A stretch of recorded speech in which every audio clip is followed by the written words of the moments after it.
What's going on, everyone? Today, I'm actually going to take you for a ride. We are going to go tune a car. We're going to head up to Bauer Limited Productions, and they make the Catfish. And Cord has Catfish #1. He wants to get retuned. You just put a new turbo in, had the motor rebuilt, and I think that car is actually going on Bring a Trailer, so he wants to get this done. And I thought it'd be just something different. So let's get going. But first, I need my stuff. Now, the hard part. Do we take the Fiat? Do we take the truck? Do we take the Toyota? I think there's a Miata key back there, but it's probably covered in dust and spiders.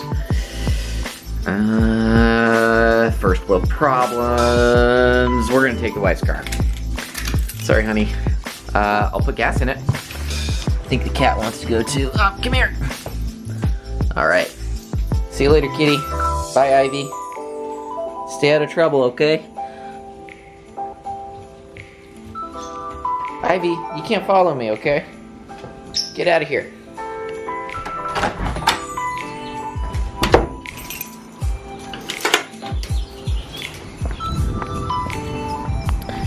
The Italian Stallion. Probably one of the favorite cars in the fleet. I just can't get enough of this thing.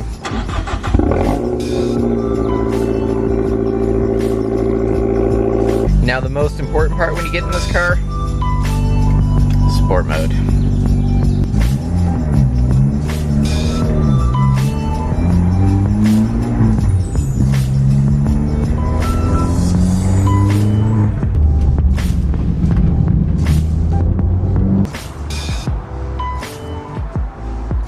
What's going on, troublemaker? Oh, you know, the usual.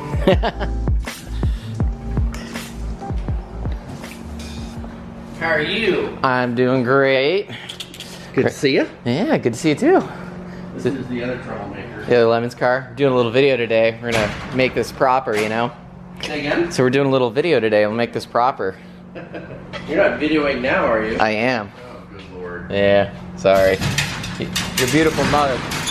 Say again? I said your beautiful mug's gonna be on camera. No, I don't know. I don't need my beautiful mug anywhere. Sure about that? Absolutely positive. So this is the Lemon's car? Yeah. We're, there's a race in May. Okay. And it's the Lucky Dog series.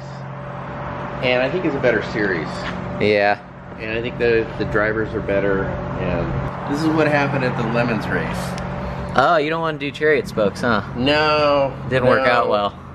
We had a garbage. Ford Escort that thought they could outbrake us, and It's not good. whoosh, right Swoosh. down the side of the car. Yeah, It looks good. Doesn't look any worse for wear otherwise. not too bad. We got lucky. Yeah, you got really lucky. Yeah, but it knocked the battery loose, and yeah, we'll see. This is what we're doing. It knocked the battery loose That's new. back here, and caught fire. So it grounded out, Oh. it sparked, it caught fire in back. And that's really good. not good in a race car. No, you don't want it on fire. No. Safety first, right? Right? And then this is the most important part right here. I like that. We're giving and caring that way. That's a very caring attitude in a race car. Right? So you making a battery bracket? Or Yeah. Well, we've got two. Okay. We got for a bigger, you know, AG, and then we have for a smaller, like a LiPo. Sweet. So, and then we'll, you know, nail those down. They won't move. Hopefully. Don't say that, because you know there's incidents that could make it move. Don't tempt fate. Not after we're done with it. Yeah, looks good. So. It's not bad for a little cheapy race car. It's fun. Yeah. I got a turbo in the MSM that I think I'll put in here next. So it's gonna be at the big track. At Yeah. Willow. And it's a 1.6, right? Yeah, I mean, Yeah. you might as well bring reading material if you're on the straightaways in It's true. a naturally aspirated Miata. But then there's this, Then there's this. which today we're gonna fix finally, right? We're gonna fix.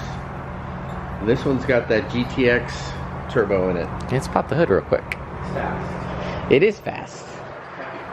And you've now made sure the wastegate has proper clearance, so Yeah. now it drives.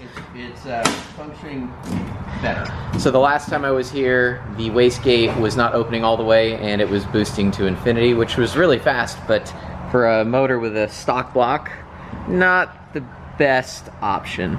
And this is a GTX turbo, right? It's a clone? Yeah. So it's a ball bearing turbo. It's actually very efficient. Yeah, it's not bad. It's way better than the old school Chinese made turbos. I noticed a big difference. Well, it had a Garrett on it before, 2864. Oh, it did have a Garrett. Which Yeah. one, when did it have a turbo then? A couple motors ago? Well, Yeah. it was a hybrid before because it was a Garrett, but it had the cold side was Chinese. So Okay. the CHRA is really the most important part. That's true. So Well, it looks good. Let's get ourselves situated, move a few cars, and get to tuning, I guess. This is Catfish number what? I don't know. 20? Is this your second personal one? Yeah, this is my personal one. Okay. And we're it's a fully forged engine, and it's got a Garrett turbo. And actually, for this one, we are actually doing a different intercooler. We're doing a liquid-to-air intercooler, even though it's got the same setup. That's going to be cool. Efficient. And then we did a fun little thing. See the carbon accent with the paint? I like it. Runs all the way down. Runs all the way down. It's very subtle, you know, because it's black on black. Oh, you got the interior finished up a little more. A little more. That's going to be nice, all covered. But we did a lot of custom stuff.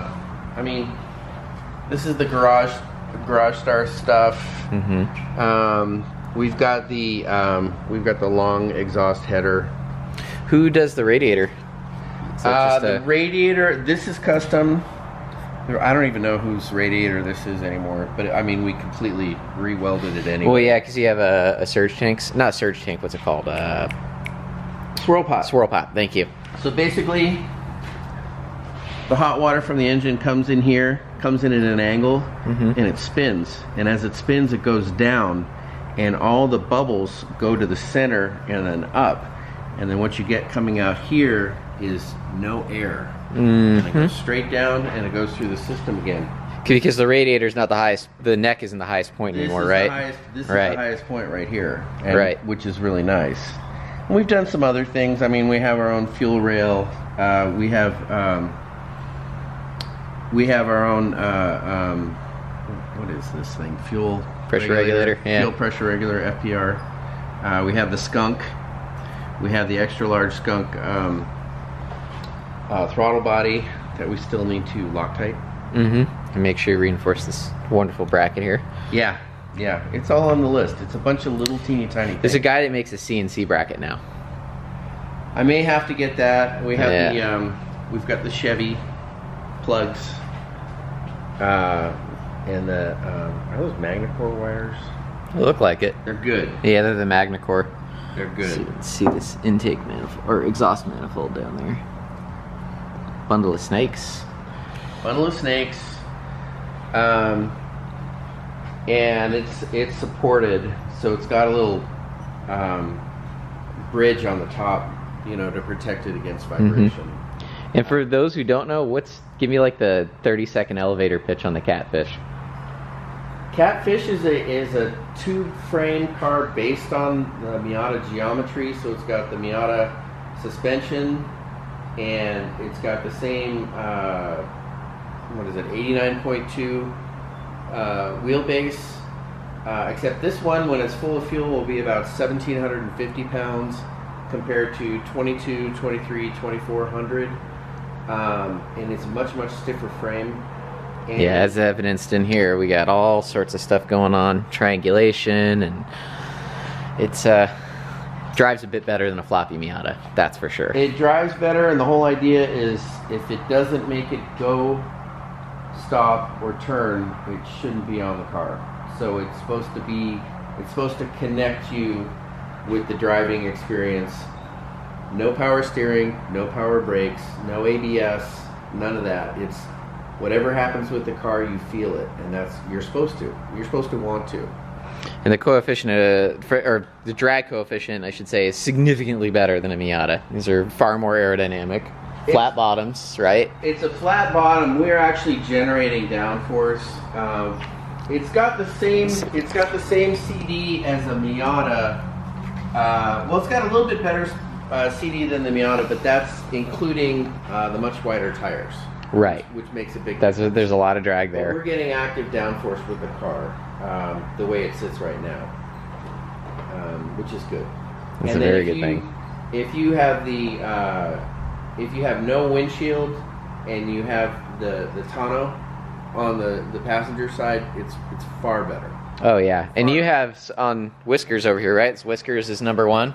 Yeah, that's number 1. This is number 1, and we'll be in this little later. It's got canards, got these nice kind of arrow pieces on the roll hoops, and you have a wing you can bolt on too, right? Yep. And it goes back where the license plate is. Yep. And these are registered as kit cars, right? So in California, that's a big deal. It lets you have a lot more fun. Yeah. Well, we don't have to worry about every 2 years going and getting it smogged.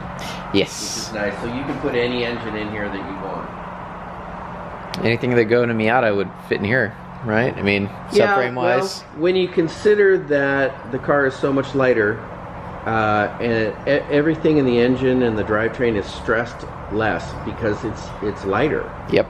So the same amount of horsepower can make things go faster, but at the same time we've increased the horsepower. This is about between 250 and 270, depending wheel horsepower, depending on right boost.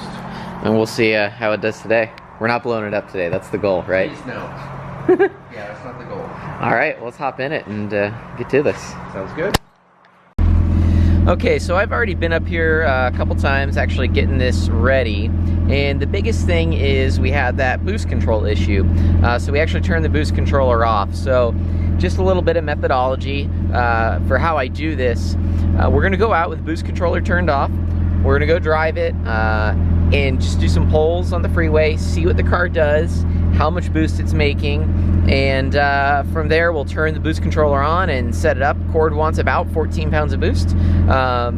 So we'll just see what it does and see how the car drives. It'll just be nice that for a change the boost will hopefully be under control. And this car is running E85, so that's great for power. It's great for a little bit more longevity under boost, and should be a lot of fun. Since this only weighs, like Cord said, about 1,800 pounds, it moves mighty fast. So ideally it'd be great to have a dyno, but we don't today, so we're just gonna do some good old-fashioned street tuning and just get her done.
So, unfortunately, we discovered that we did not, well, I shouldn't say we, Cord did not fix the problem.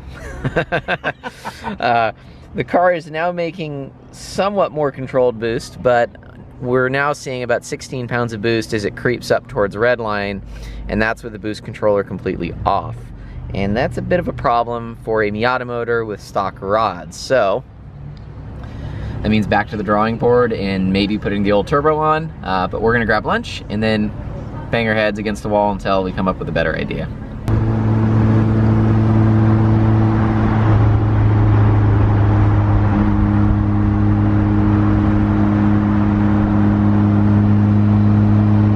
Well, Cord, how do you feel? You gotta swap a turbo. You know, I haven't driven this car in a while because it's just been winter weather. It's fun to get back in it. It is really good. is. Even though it's not running quite right yet, No. it's still a lot of fun. There is no roof, so that's always nice. It's like 80 degrees in San Diego. It's gorgeous. Yeah. It's top-down weather. Yep. So, Well, until the next time, I guess, until we get that turbo in here, that's it. We'll see you in the next one.